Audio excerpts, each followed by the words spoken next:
بسم اللہ الرحمن الرحیم۔ السلام علیکم ورحمۃ اللہ وبرکاتہ۔ الحمد للہ وکفی وسلام علی عبادہ الذین اصطفی، اما بعد۔ حاضرین و ناظرین، یہ درس نمبر 1491 ہے اور آج سورۃ الشعراء کی 6 آیتوں کی تلاوت اور تشریح کی جائے گی۔ آیت نمبر 197 تا 202۔ چلیے سب سے پہلے ہم ان 6 آیتوں کی تلاوت کرتے ہیں، لفظی ترجمے اور ترجمے کے بعد تشریح کرتے ہیں۔ اعوذ باللہ من الشیطان الرجیم، بسم اللہ الرحمن الرحیم۔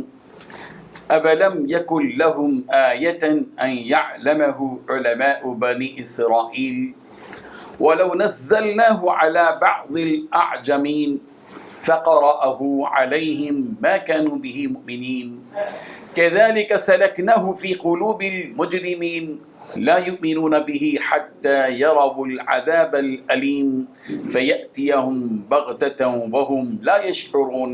صدق اللہ العظیم۔ لفظی ترجمہ یوں ہے، ولم یکن، کیا نہیں ہے، لہم، ان کے لیے، آیتن، ایک نشانی، ان یعلمہ، یہ کہ جانتے ہیں اس قرآن یا رسول کو، علماء بنی اسرائیل، بنی اسرائیل کے علماء، ولو، اور اگر نزلناہ، ہم اس قرآن کو نازل کرتے، علی بعض الاعجمین، اجمیوں میں سے کسی پر، فقراہ، پھر وہ اسے پڑھتا، علیہم، ان پر، ما کانوا بہ مؤمنین، تو بھی وہ اس پر ایمان لانے والے نہ ہوتے۔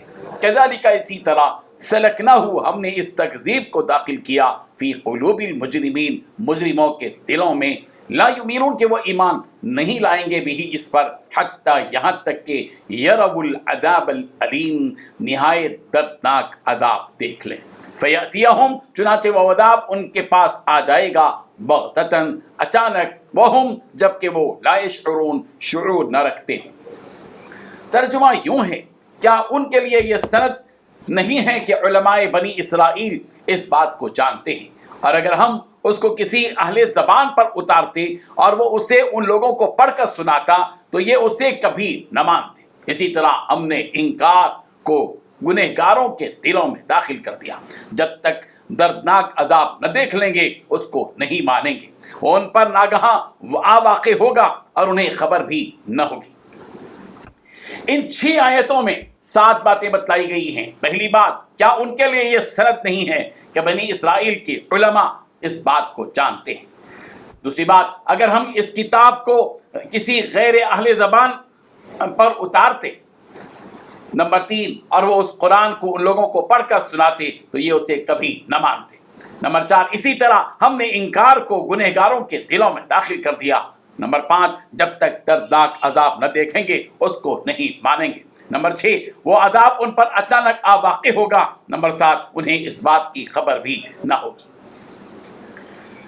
بزرگان محترم، قرآن مجید کے نزول کی حقیقت اور کیفیت کو بتلائے جانے کے بعد ان مشرکین مکہ سے یہ سوال کیا جا رہا ہے کہ کیا ان مشرکین کے لیے یہ بات کافی نہیں ہے کہ رسول عربی حضرت محمد مصطفیٰ صلی اللہ علیہ وسلم کی سچائی کی گواہی بنی اسرائیل کے وہ علماء دیتے ہیں جو اس قرآن مجید کا ذکر خیر اپنی ان آسمانی کتابوں میں پاتے ہیں، یعنی تورات اور انجیل میں اس قرآن مجید کا بھی ذکر ہے، اور اس رسول عربی حضرت محمد مصطفیٰ صلی اللہ علیہ وسلم کا بھی ذکر خیر موجود ہے۔ تورات اور انجیل میں رسول رحمت صلی اللہ علیہ وسلم کے اوصاف و عادات اور اخلاق کے حسنہ کا تذکرہ ہے، اور آخری پیغمبر کے مبعوث کیے جانے اور آخری امت کے پیدا کیے جانے کا بھی ذکر موجود ہے۔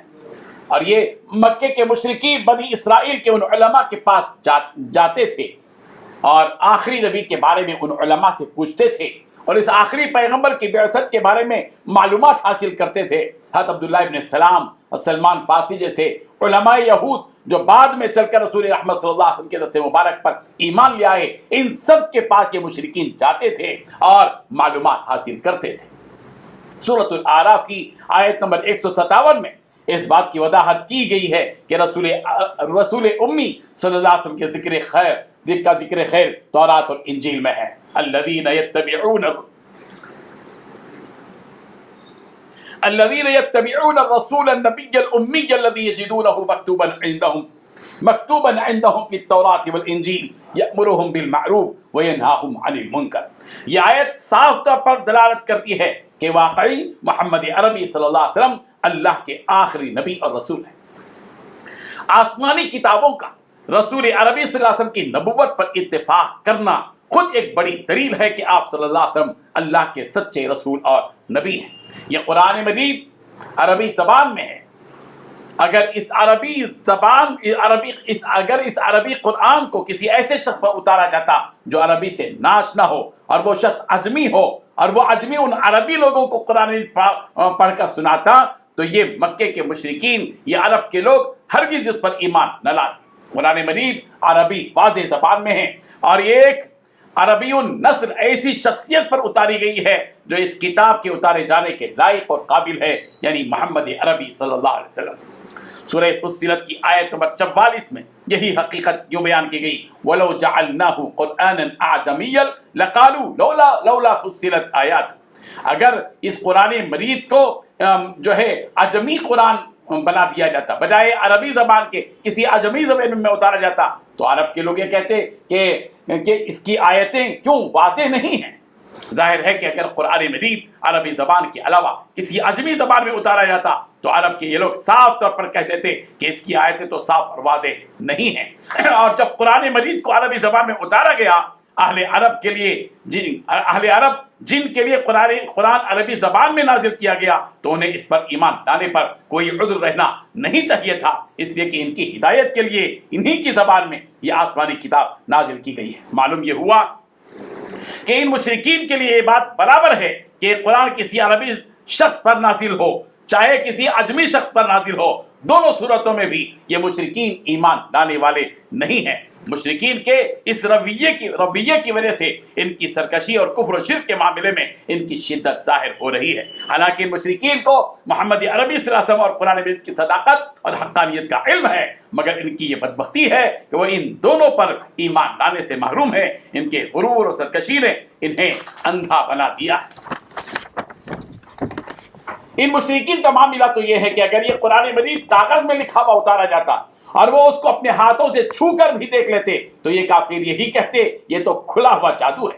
سورہ انعام کی آیت نمبر 7 میں یہی بات یوں کہی گئی، وَلَوْ نَزَّلْنَا عَلَيْكَ كِتَابًا فِي قِرْطَاسٍ فَلَمَسُوهُ بِأَيْدِيهِمْ لَقَالَ الَّذِينَ كَفَرُوا إِنْ هَذَا إِلَّا سِحْرٌ مُبِينٌ۔ کہ اگر ہم اے پیارے پیغمبر اس کتاب کو کسی کاغذ میں لکھتے، پھر وہ مشرکین اس کو اپنے ہاتھ سے چھو کر بھی دیکھتے، تو یہ کافر لوگ، یہ مشرک لوگ یہی کہتے یہ تو کھلا ہوا جادو ہے۔ اللہ تعالیٰ نے ان مشرکین کے بارے میں فرمایا کہ یہ اس قرآن پر اور اس کی صداقت اور حقانیت پر اس وقت تک ایمان نہیں لائیں گے جب تک کہ دردناک عذاب نہ دیکھ لیں۔